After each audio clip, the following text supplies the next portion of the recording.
Welcome to Hubs and Drivers, a podcast for building product marketers, sponsored by Build Marketing. I'm Jeff Donaldson, your host. On today's episode, paid social media, best practices for building products manufacturers.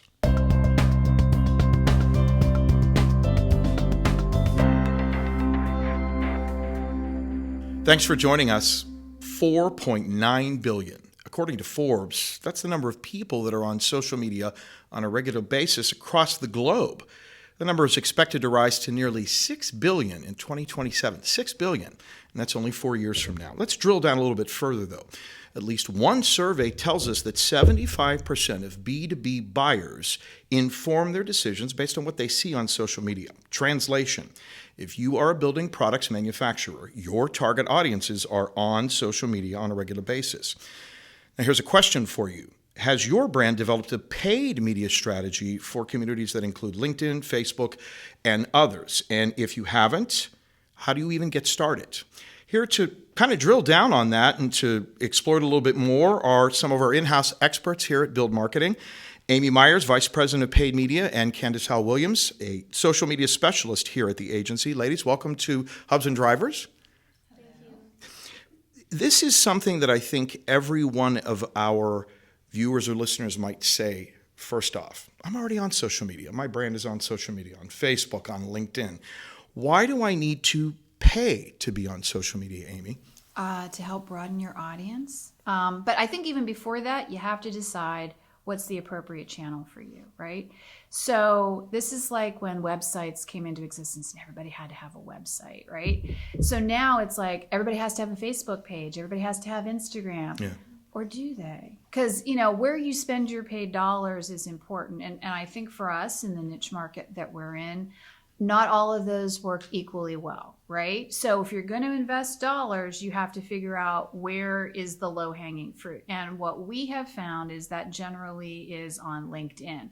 And that is specifically because of the way LinkedIn is formatted, right? So Facebook and Instagram are going to be more consumer-oriented. So perhaps we do have clients who have consumer-facing products, right? So maybe that's a campaign that's appropriate over there. Right. Great. But most of the time when you're trying to talk to architects and general contractors, Right. that may not be as appropriate. And even maybe not as appropriate for general contractors. I think it depends on the sophistication of your audience as well. So that's why we tend to be over more on LinkedIn. Because of the way it allows you to define who it is you're talking to.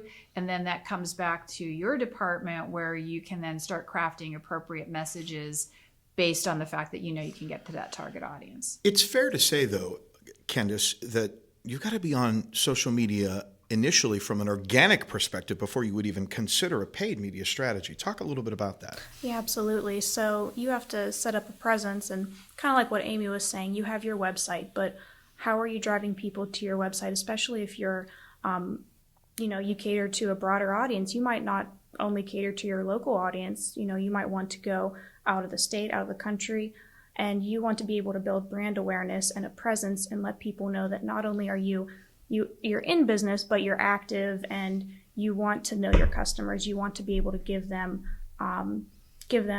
your product, and you want them to be able to have kind of a say in their feedback, I guess. Sure.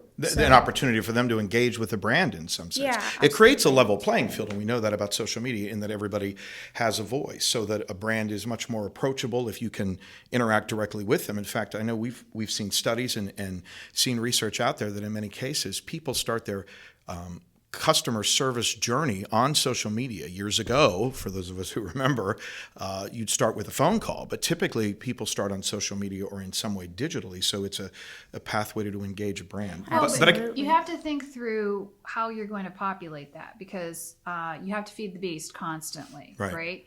LinkedIn, again, a little bit different. You can put something out there and it maybe is a little more evergreen, but when you're on Facebook, Instagram, especially Twitter, it's a constant churn. So you have to be prepared, whether it's organic or whether it's paid, to constantly be creating and curating and interacting with the content that you're putting out there. So on Instagram, we had a client who they had a great product. It was railings, and these were really high-end railings. And so people would then post photos of how they were using it. And in a lot of those cases, it was because they had this glorious view, right?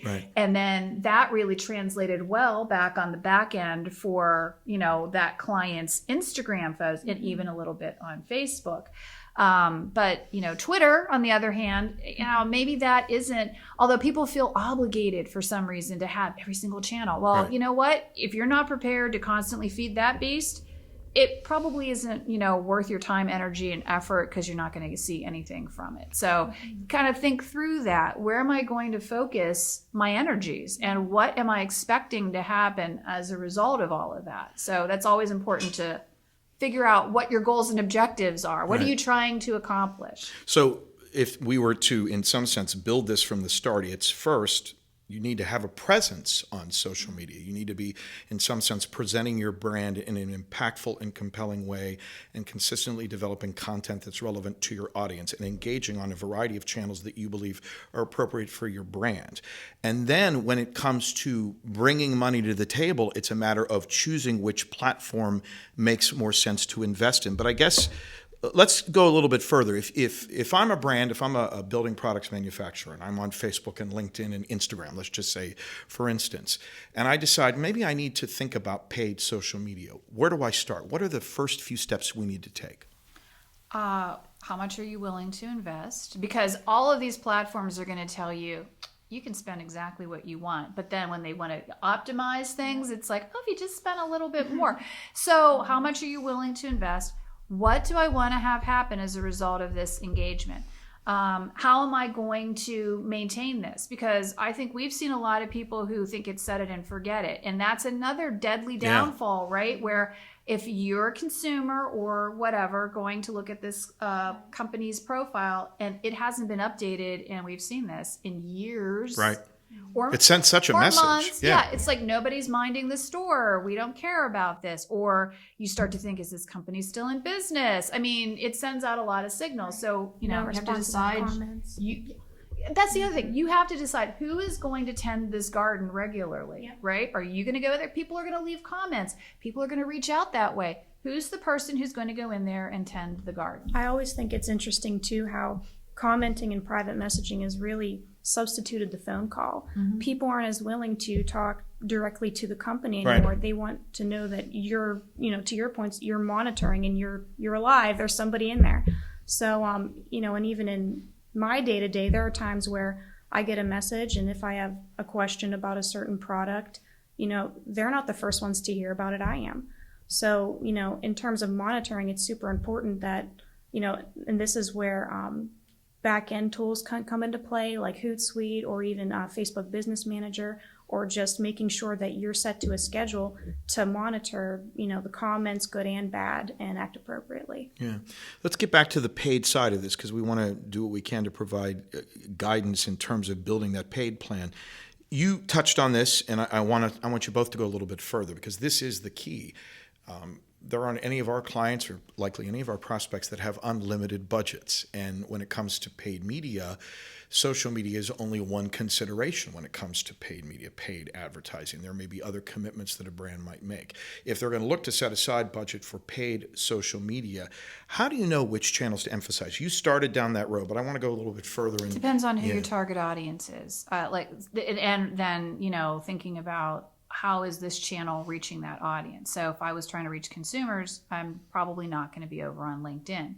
LinkedIn, again, gives you the ability to check boxes whether you want to target companies, job titles, skill set, different things. Is that the direction I need to go in? Because is that where my target audience is? Or am I trying to reach consumers with my message, in which case, let's go over to the demographics and interest-based location. You're limited. That's the other thing. They all these channels want you to think I can really target my audience really well and get really granular. Sometimes you can, sometimes you can't. Sometimes it builds over time because you can create lookalike audiences. If you have CRM data, you can upload that. But again, the options that you get out of the box aren't exactly spot on. So it has to build over time. Sure. And the only way you're going to get that is, having a presence that people are engaging with, because there are minimum thresholds you have to get over. So, people can have, their Facebook accounts and their Instagram accounts, and they can do it for a baseline amount of money, but that's probably what you should expect unless something blows, something goes viral, which rarely happens, right? But if it does, then lucky you, then, you can ride that wave, but that's few and far between. You mentioned earlier that LinkedIn is often the channel of choice when we are counseling clients who specifically are building materials manufacturers. They're selling to other professionals. It's businesses selling to businesses, and LinkedIn in many ways is tailor-made for that. But go into a little bit more detail based on your expertise in that regard. Why is it the best channel to consider, particularly if it's going to be, identifying and applying paid resources? I think it's because of the way that it's a professional social media channel, right? And so I self-identify. You give a lot of information to LinkedIn. You give more information to LinkedIn, I think, than you give pretty much to anybody else. And to LinkedIn's point, like Amy says, you're filling out your profile, you're giving them all your information, and they have the targeting in the ads manager specifically set for that. You can target by job function, skill set, company, whereas in Facebook, it's kind of interest based. So I can target people with an interest in architecture, but that doesn't mean that they're working for, right. That doesn't mean they're working for that company. That doesn't, maybe they just like to look at buildings for all we know. So that's where, more monitoring comes into play when, you're using LinkedIn versus those other channels sometimes. So it's targetability, because you often preach that when it comes to developing a paid media program in general, not just social media. It's targetability with LinkedIn. Yeah, because you set up your profile and you tell them, you fill out your profile. This is where I work. This is my job title. You tell them all of that information. But on Facebook, you just get on Facebook, and you can have blanks. You don't even have to fill in about you on Facebook. Right. You both managed paid social media programs on behalf of a variety of clients. I'm wondering if you can search your memory and think about, we don't have to name names, but just, you talked about that railing company that we represented and how their success was evident on Instagram. And it was often because of the setting itself, the photos, because Instagram is all about photos, of course. Can you come up with some other examples of where you implemented a paid social media program and it achieved success? Drill down a little bit there and let me know what comes to mind. Is there anything specific, Candace, that you can think of?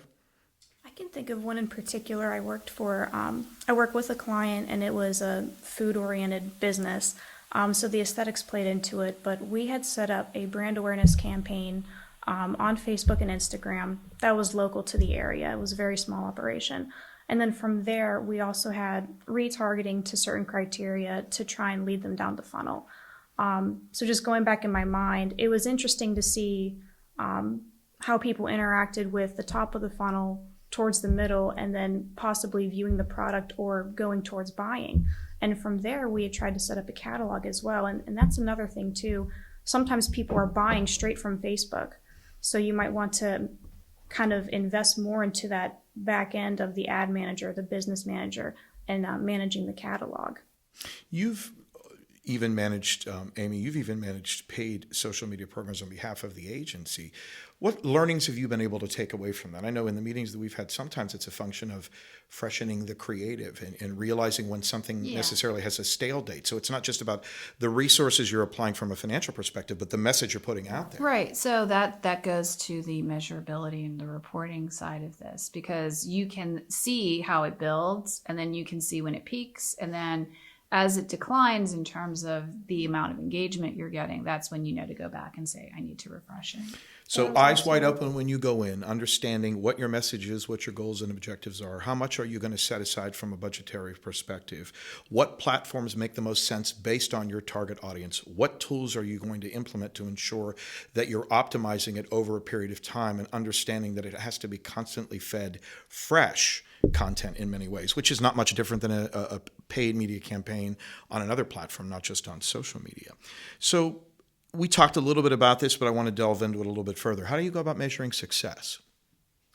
I think it depends on what your goals and objectives were, Sure. right? So in some cases, it's driving engagement. So is that video views? Is that people downloading a form? Is that people buying something? I think that's how you have to set your KPI up at the Right. very beginning. Yeah, you have to be very clear on what you're looking for, Right. and it has to be platform specific, I would assume, as well, when you go back to choosing a platform. I mean, your goals and objectives are going to be different, likely on LinkedIn as they versus what they might I be. think that there are similarities across all They're the platforms. pretty streamlined, I feel like. There's different limitations between the two. Like, if you might have one type of creative, you might not be able to achieve certain objectives in LinkedIn that you can with Facebook, and vice versa as It well. gives you options when you set the campaign up. Yeah. If I pick this, then I can do that, or I Yeah. can't do that. So then Like you have for- to think about it. Yeah. Like, for example, like if I want to sponsor a video on LinkedIn, I can't have a click-through objective. It has to be video view or engagement. Whereas on Facebook, it's a little bit different. And then, of course, we have carousel creatives as well, and different ways to kind of get that. So, what are the best ways to integrate what you're doing on paid social media with other marketing activities that you're doing? We talked a little bit about the need to be connective in terms of what you're doing organically on social media, and in some sense having that baseline engagement. How do you go about ensuring that your paid social media program is integrated with what else is going on? What do you need to do? I think it has to have the same look and feel. That's like the the baseline kind of situation, and then be prepared to have different iterations of that. And then as you monitor it, things are working, things aren't working, and you have to, again, tend the garden repeatedly. So you have to have a stable of, fresh, new iterations of whatever the campaign is that's running out there. I don't know, sometimes it's white papers that you're producing. It has to have the same look and feel. Right. Are there certain misconceptions that you've identified or encountered with clients who launch a paid social media program and maybe have unrealistic expectations? Talk a little bit about that. What's the expectations management that needs to occur when you're launching something like this? Probably that it's not perfect. Even though you're targeting, it doesn't exactly mean that, there's no thought process behind it and no monitoring. Meaning set it and forget it is not the way to go. Correct. And then, there's still, people might fill out the wrong information, or maybe just things aren't lining up with who you think is the appropriate target audience. So just kind of managing that expectation, and also identifying the objective within the platform and making sure that that is your KPI and that is what the client wants to achieve. You might think that, you might want a video view and the client might want to click through. So you have to adjust and, make sure that the appropriate KPIs are in order for that. A lot to think about when it comes to developing a paid social media program. Ladies, thanks very much for your insight today. Sure. Thank you. So here are some numbers to put things into perspective. According to Hootsuite, ad spending on social media is projected to reach more than $268 billion in 2023. From that same study, LinkedIn's potential ad reach, get this, accounts for nearly 17% of all internet users. Hey, would you like us to cover a specific topic here on Hubs and Drivers in a future episode? Email us. The address is info@hubsanddriverspodcast.com. That's info@hubsanddriverspodcast.com. And of course, make sure to follow us and like us on YouTube or on wherever you listen to your podcasts. That's all for this edition of Hubs and Drivers. I'm Jeff Donaldson. Join us next time.